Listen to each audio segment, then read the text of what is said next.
Okay, so let's dive in. Today we're looking at something, well, something really corrosive, the nature of memory and guilt. Right. And our source here isn't a study or a historical text. It's this incredibly chilling, anonymous story. It's a personal account. Exactly. A personal account that really works as a case study in psychological trauma and avoidance. So our mission today is to sort of unpack that, to really explore how the mind handles a catastrophic trauma, a memory that's been deliberately buried. And we're taking the story, which is about a man's terrifying confrontation with a secret he buried years and years ago, and we're analyzing the mechanism of his breakdown. How does guilt, once it's been totally suppressed, find a way to manifest? Physically, auditorily, how does it claw its way back out? That's the real hook, isn't it? Because this whole thing, it starts so quietly. Deceptively so. Yeah, it's just a simple, reluctant return. Our protagonist, he's back at his family's old home after, 2 years of being away? And you can feel it immediately. The weather-worn house, the creaking porch. You can almost smell the air inside. That mix of dust and old furniture.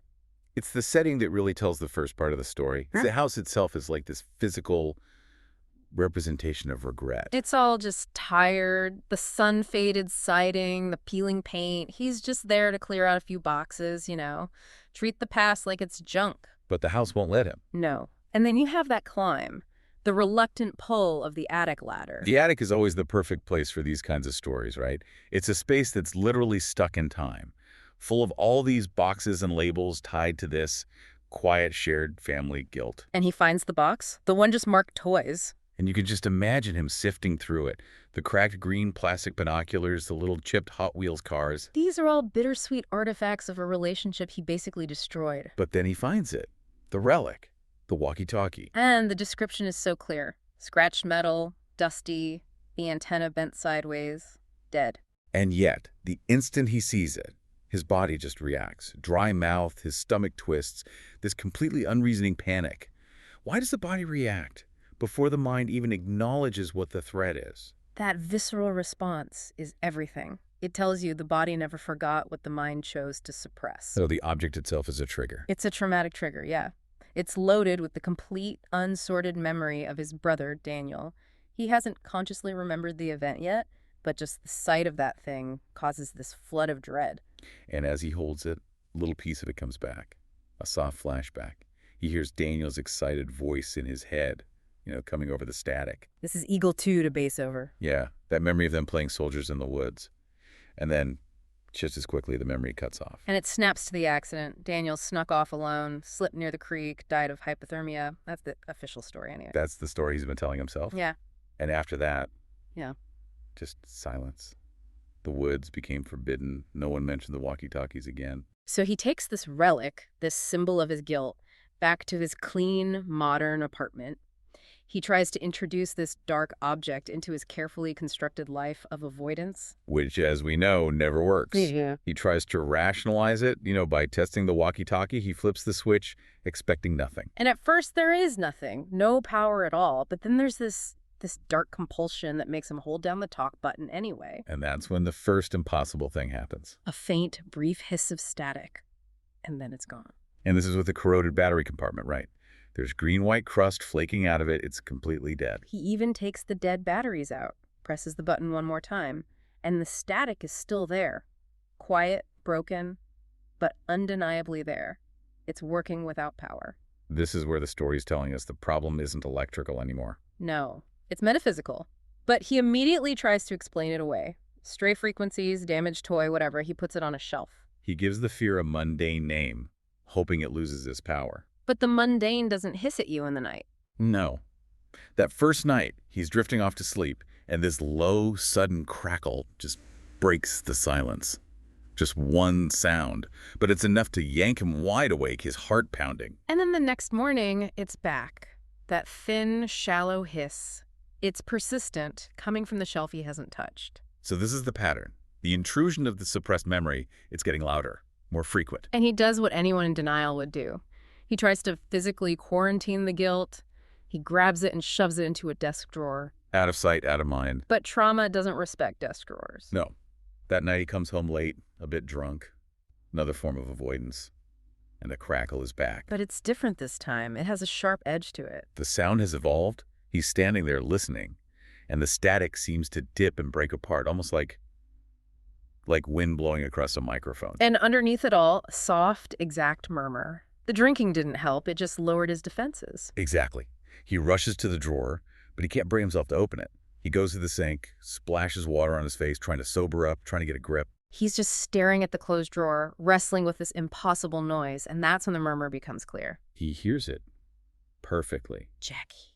A child's voice, soft but watery. And you have to understand the terror of that. Jackie was his childhood nickname.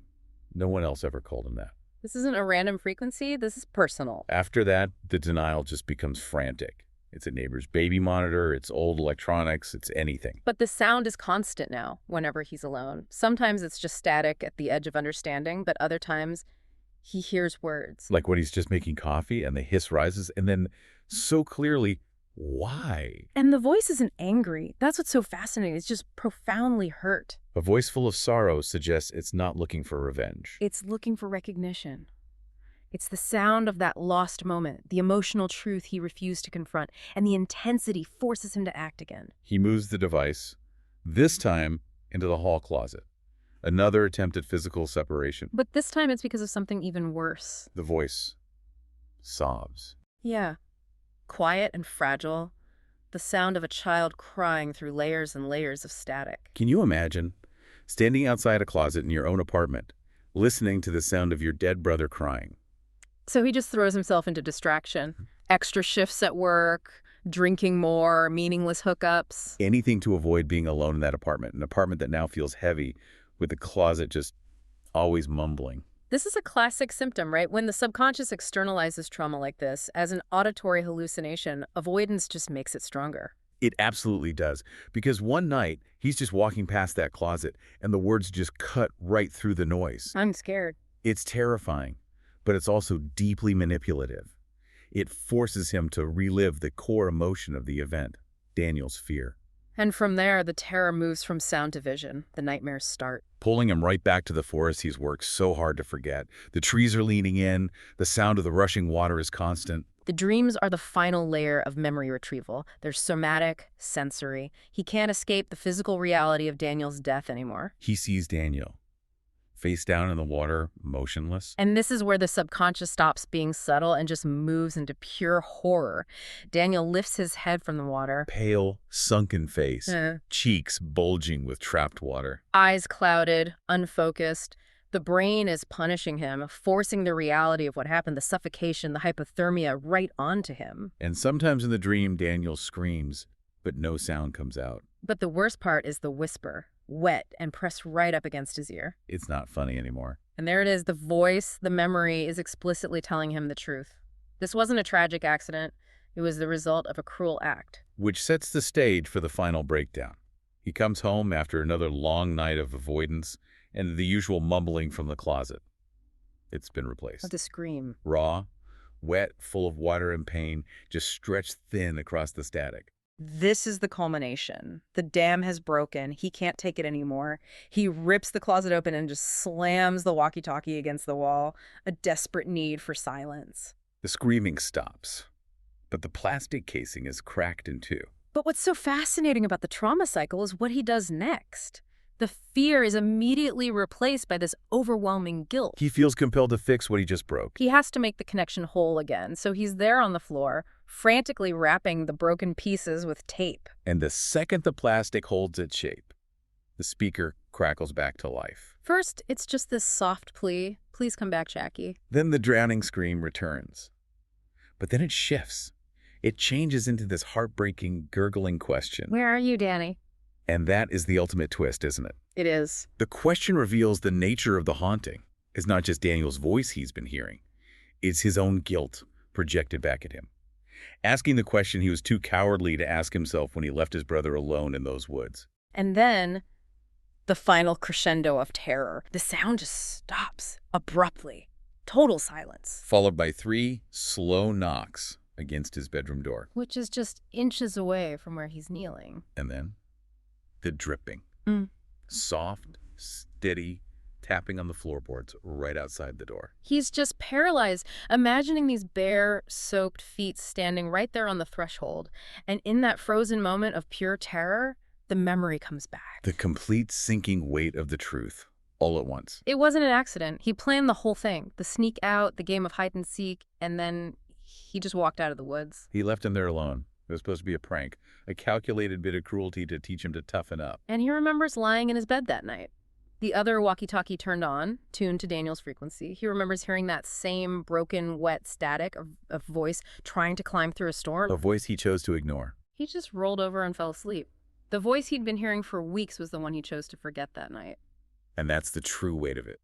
It wasn't the ghost that was cruel. It was him. And once he accepts that truth, the external torment just stops. He drops to the floor, and this confession just explodes out of him. A raw, primal scream of apology, of cowardice, of guilt, right into that plastic shell. He screams until his throat is raw, recounting the whole calculated, awful joke. And then, finally, The walkie-talkie goes quiet, the dripping outside the door stops, and he falls into this exhausted, desolate sleep right there on the floor, in the silence. he wakes up to this cold, gray light. The terror is gone. It's been replaced by this profound sadness. And when he opens his bedroom door, the only sign of what happened that night is a single, clear, still puddle of water. Stretched across the wooden floor, no trail, no source. The truth was delivered, and that was the evidence. He knew what he had to do. He went back to the old house and then into the woods, slipped through the loose fence panel the same way they always did. He found the spot by the creek, And he's just holding this taped-up piece of plastic, and he whispers one last apology. and the static finally stops for good. The connection is severed, but only after the debt was paid. He buries it, kneels down, digs a small hole under a tree root, and just presses the dirt down with his hands. There are no prayers, just silence. And you see the immediate result of finally confronting the trauma. That horrible, crushing weight in his chest is just gone. He's left with grief, yes, but not the fear and avoidance that was destroying him. He goes back to that spot sometimes, sits with the dirt and the tree, and he talks to Daniel, imagining his brother is somewhere close by, listening. The haunting is over. It's been replaced by remembrance. It's such a powerful and disturbing account. And really, whether you believe in a supernatural haunting or a purely psychological projection, the result is the same. Absolutely. When you don't bury the consequences. You turn them into a different and often much more terrifying kind of ghost. And that really leaves you with one final thought, doesn't it? It does. It leaves you wondering, what dark, heavy secret are you holding on to that if you leave it buried long enough might eventually start whispering back to you in the dark? Something to keep digging into.